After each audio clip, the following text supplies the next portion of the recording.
सर्वप्रथम एक जुडी पालक घ्यावा। तो पालक स्वच्छ धुवून घ्यावा, जेणेकरून कोणतेही माती, रासायनिक पदार्थ त्या पालकमध्ये राहणार नाही। आता हा पालक जाडसर असा कापून घ्यावा। आता काही पाने मेथीची घ्यावी। ही मेथीची पाने खुडून घ्यावी। इथे मी फक्त पानांचा वापर केला आहे, देठ नाही वापरलेली आहे। आता ही खुडलेली मेथीची पानं स्वच्छ धुवून कापून घ्यावी। आता ही मेथीची पानं व पालक एकत्र मिक्स करून घ्या। आता 15 ते 20 लसूणच्या पाकळ्या घ्या। त्या लसूणच्या पाकळ्या देखील सोलून घ्या आणि इथे मी सगळ्या लसूणच्या पाकळ्या सोलून घेतलेल्या आहेत। आता 1 इंच अद्रकचा तुकडा कापून तो धुवून घ्या आणि सोलून घ्या, जेणेकरून सगळी माती त्यावरची निघून जाईल। आता हे कापलेले अद्रक आणि सोललेले लसूण मिक्सरच्या भांड्यामध्ये घ्या। त्यामध्ये 1.5 चमचा अख्खे धने, 1.5 चमचा जिरे आणि 2 चमचे बडीशेप घालून मिश्रण वाटून घ्या। आता एक जुडी कोवळी अशी लसूण पात घ्या। ती लसूण पात स्वच्छ धुवून व्हिडिओमध्ये दाखवल्याप्रमाणे बारीक बारीक अशी कापून घ्या। आता हे अद्रक लसूणचं वाटण आणि लसूण पात पालकमध्ये एकत्र करा। त्यामध्ये हळद, हिंग टाकून हे मिश्रण एकत्र करून घ्या। आता 2 मध्यम आकाराचे कांदे घ्या। ते कांदे चांगले सोलून त्याचे 4 ते 5 असे मोठमोठे तुकडे करून घ्या। आता एक कढई तापवत ठेवावी। त्यामध्ये तूप आणि तेल टाकावे। तूप तेल गरम झाल्यावर त्यामध्ये जिरे टाकावे। जिरे चांगले तडतडले की त्यामध्ये बारीक कापलेल्या कांद्याची पेस्ट टाकावी। आता ही कांद्याची पेस्ट हलकासा सोनेरी रंग येईपर्यंत परतून घ्यावी। कांद्याची पेस्ट सोनेरी रंगाची झाल्यावर त्यामध्ये कढीपत्ता टाकावा व हे मिश्रण एकत्र चांगले परतून घ्यावे।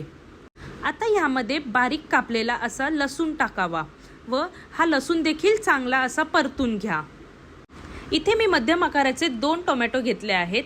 ह्या टोमॅटोचे मोठमोठे असे तुकडे करून घ्यायचे आणि त्याची पेस्ट करून घ्यायची।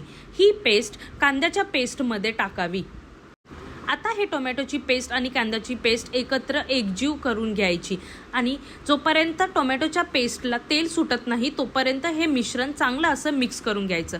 मग यात वाटलेला अद्रक धना मसाल्याचं वाटण टाकावं आणि परत हे मिश्रण चांगलं मिक्स करून घ्यावं। मग यामध्ये हळद, हिंग टाकून हे मिश्रण चांगलं एकजीव करून घ्यावं। हे मिश्रण चांगलं एकजीव झाल्यावर ह्यामध्ये 1 चमचा लाल तिखट टाकावे आणि परत हे मिश्रण चांगलं असं परतून घ्यावं। आता ह्यामध्ये 1 चमचा गरम मसाला टाकावा आणि पाणी टाकून हे मिश्रण चांगलं परतून घ्यावं। इथे मी सुहानाचा पनीर टिक्का मसाला मिक्स घेतलेला आहे। या मसाल्याचे 2 चमचे मी कांदा टोमॅटोच्या पेस्टमध्ये टाकून चांगलं एकजीव करून घेतलेलं आहे। हे मिश्रण चांगलं एकजीव झाल्यावर ह्यामध्ये थोडंसं आवश्यकतेनुसार पाणी टाकावं, जेणेकरून एक घट्ट अशी ग्रेव्ही तयार होईल। ग्रेव्ही तुम्हाला जेवढी घट्ट किंवा पातळ हवी आहे त्यानुसार पाण्याचं प्रमाण तुम्ही कमी जास्त करू शकतात। आता ह्या ग्रेव्हीमध्ये चवीनुसार थोडंसं असं मीठ टाकलेलं आहे। मीठ टाकून परत ग्रेव्ही अशी चांगली हलवून घ्यावी आणि आता इथे तुम्ही पाहू शकतात आपली ग्रेव्ही तयार झालेली आहे।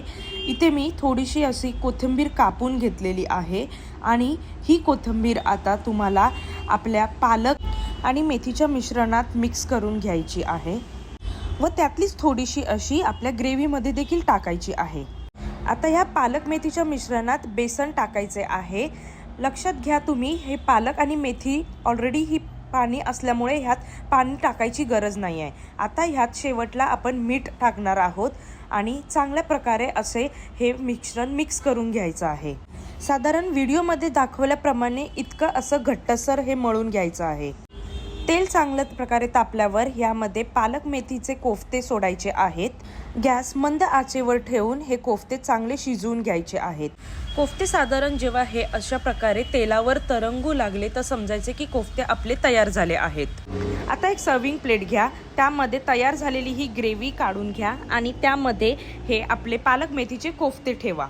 आपल्या भारतीय किचनमध्ये बटाट्याचा वापर करून तयार केलेले कोफ्ते लोकप्रिय आहेतच, पण पालक आणि मेथीचे हे कोफ्ते खूप स्वादिष्टच नाही तर पौष्टिक पण आहेत, कारण ह्यात जीवनसत्वे आणि खनिज भरपूर आहेत जे तुमच्या आरोग्यासाठी फायदेशीर आहेत।